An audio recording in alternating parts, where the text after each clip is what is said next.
Okay, so I'm going to show you Minnie sidling and parking up to the mounting block.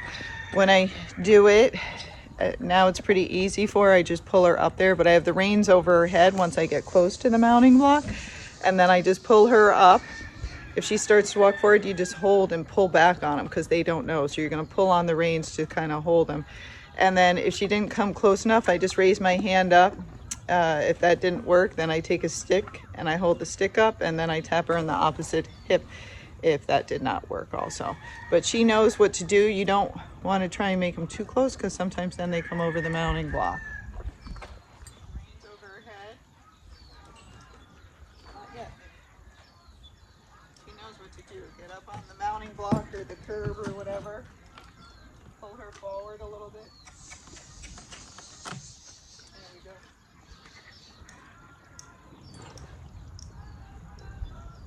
So see, now she's put the cues together. She knows it pretty well. And we'll try it again. Good girl.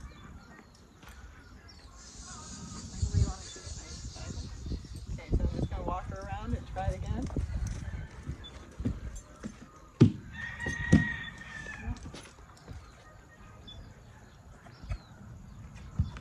Good girl.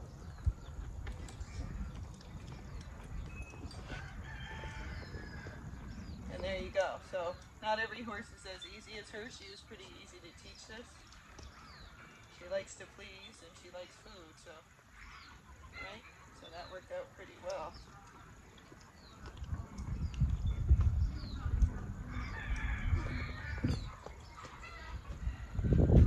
So she comes right up to any object you want.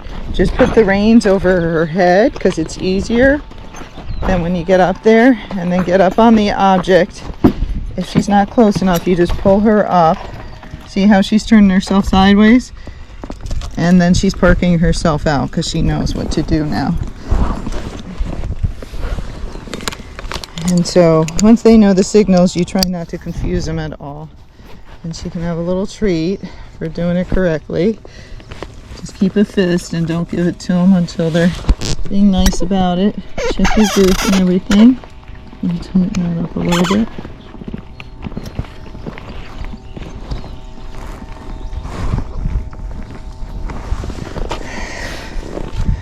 Sorry, Minnie. I'm knocking you off your feet. Okay, she doesn't care if she kicks the mounting block, so that doesn't worry you. Okay, but she's been very good on her own.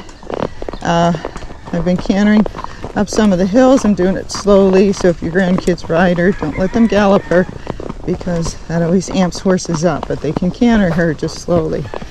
She usually picks up her left lead, so they should squeeze and relax on the rein, shift their weight to the right, say the word canter, and then dig with their right leg. Don't kick her. The other way is just you're going uphill and just ask her to go faster in her gait, and she kind of falls into the canter. Okay? So to get Minnie's head down, you just got to straighten it when she's looking around. So I'm going to pull more on her right rein, and then I'm going to make a tight fist and just hold it. And when she drops her head, then you just release just a little bit. Most people over-release. They open their fingers way up and the horse pops its head back up. They make a fist and the horse puts its head back down. Then they open their fingers too much. So just release a little until the horse knows to keep its head down. Because they don't know why you're doing this or why they should keep their head down. Okay? So, but she gaits best when her head's a little bit below that horn. If her head comes way up and you have her go faster, then she can pace, which is normal for a lot of horses because when their head goes up, they kind of hollow their back out, okay? She's just trying to look around at stuff. So, just remember, keep her head kind of level with the horn or just a little bit lower than it. You don't want it too low either. We don't want it down to her knees. I don't want to scare you.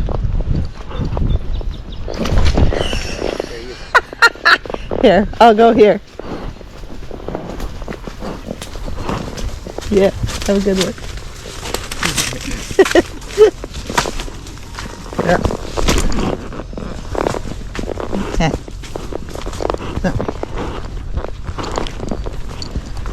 So, So that's always a good test. Well, they leave when other horses are going by. Most people don't think of those things.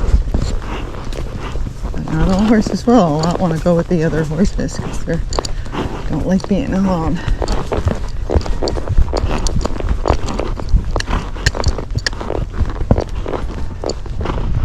Oh, a tree fell down. Okay, so I'm just gaiting a little faster. I'm going to ask her with my right leg canter. She didn't get it there, so if she doesn't pick it up, you just walk. There, she tried to get it. And you just try it again somewhere else. Alright, so we're going to ask her to gait a little bit. Her head should shake up and down. If it doesn't and it's smooth, then she's racking. But you want to try to do her flat walk and her run walk most of the time. And when you get to a hill, you want to canter. Just add your right leg canter.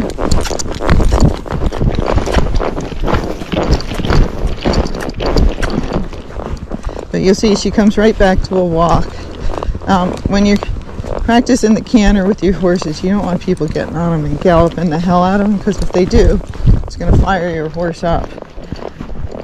You want to practice canter, walk, canter, gait, canter, stop and rest, so the horse doesn't think it's a big deal. But if every time you get to the bottom of a hill, you ask your horse to gallop up the hill and you don't care about leads or anything else, especially the pacey ones, their legs are going to go all over, they're going to freak out, they're going to get anxious, and they don't know what to do, and it just amps them up and scares them. And then, it's going to take you 30 minutes to calm them back down. So don't do that. Just practice here and there, little canter steps. Like, let's see if we can get a little canter step here. Canter. There we go. So just a canter step from the walk, and that was good. Okay. Then you just go back to walking. So transitions going up and down from gait to walk, from canter to walk, helps a lot of horses not be so anxious, but you have to keep practicing it. You can't do it unless the people you're riding with will practice it also. You're trying to get the canter and you haven't cantered a gaited horse before. It should be smooth. If it's all bumpy and disorganized, it means they're cantering on the wrong lead behind. And what you need to do is walk and ask them again. If it happens again, you walk and ask them again. But you got to give them the right cues and you got to give them the correct setup to get the lead too. So we're going for a left lead. So we're going to turn her a little bit right. We're going to half halt, shift our weight to the right, and the right leg canter. Pump the body a little bit.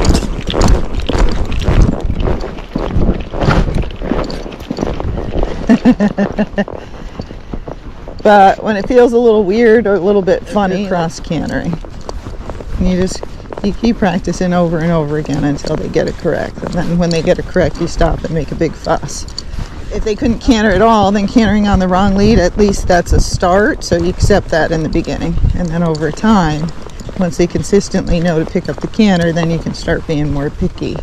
But they have to have the idea first. And that's why I usually always work them in the arena. So if you're not getting the canter, try something a little bit different.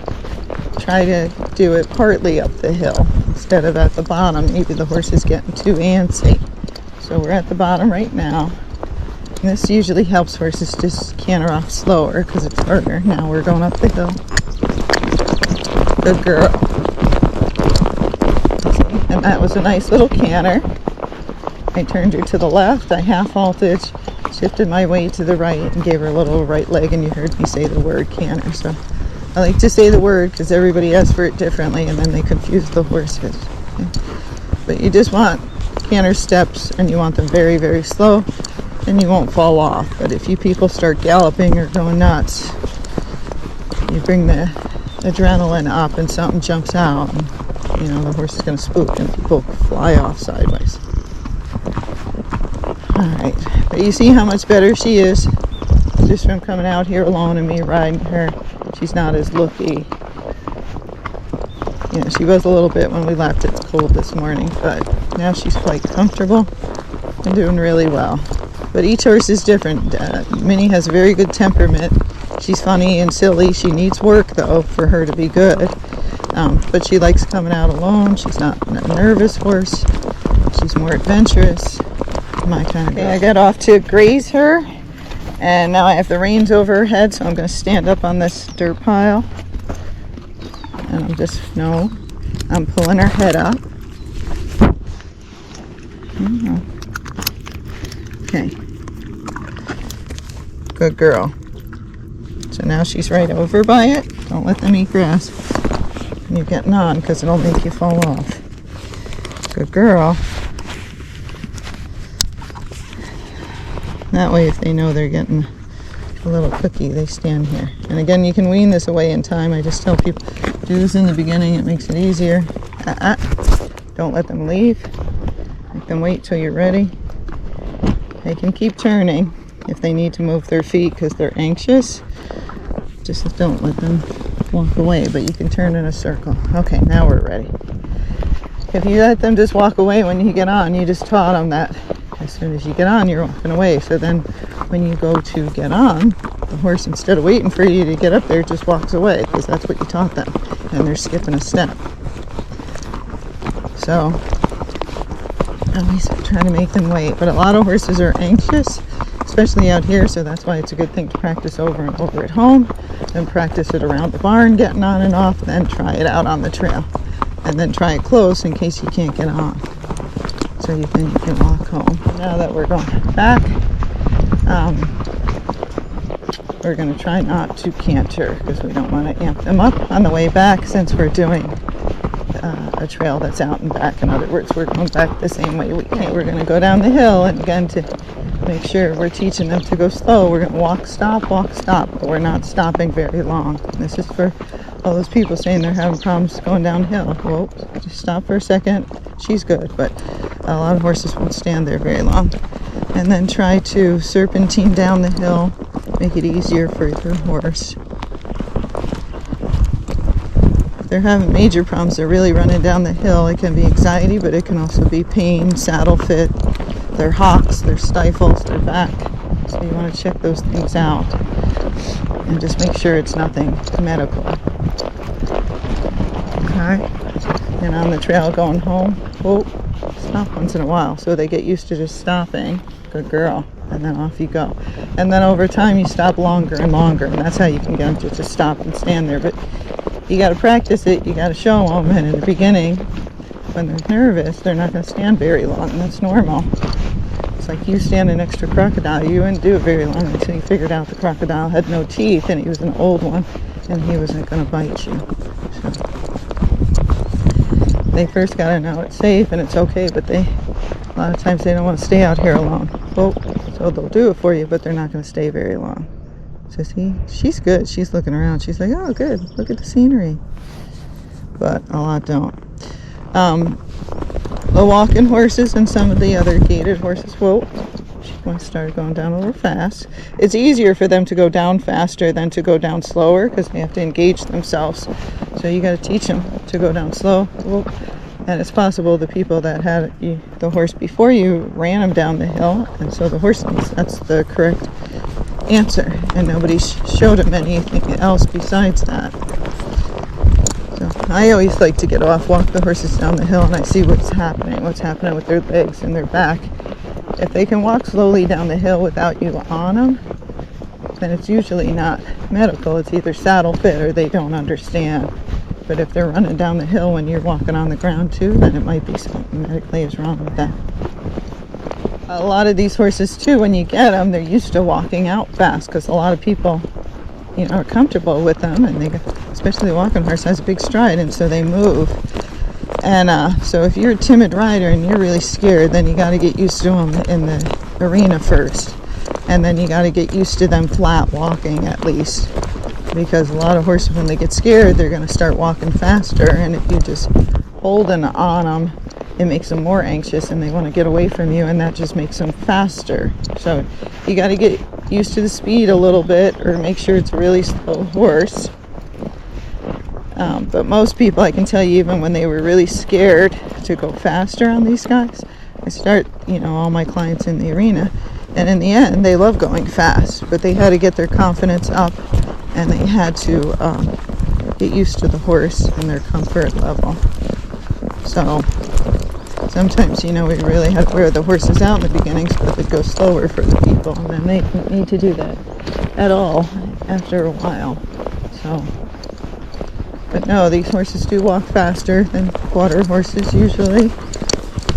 The ones with bigger strides won't feel fast, but you're going to pass all your friends. The ones with shorter strides might feel like they're moving out, but if they go with horses with bigger strides, they're usually actually not that fast. But you got to get your comfort level, okay? Because the horse doesn't know what your comfort level is or why he needs to go slow now, and he's been ridden fast all his life. But it's something you got to help him with and get your confidence level up. Because again, when they're scared, they want to move their feet. So when you're doing stuff with them and they're getting scared, you look around, see what area you have to stand, make sure you can turn them or you can side pass them, and you have somewhere to go. Otherwise, like you'll see me riding down the road, if there's nowhere to go, I just make the car wait. Sorry, but sometimes you gotta if you got a nervous horse, because otherwise it could end up in a disaster. All right, you see Minnie's doing great while I'm sitting here chit-chatting.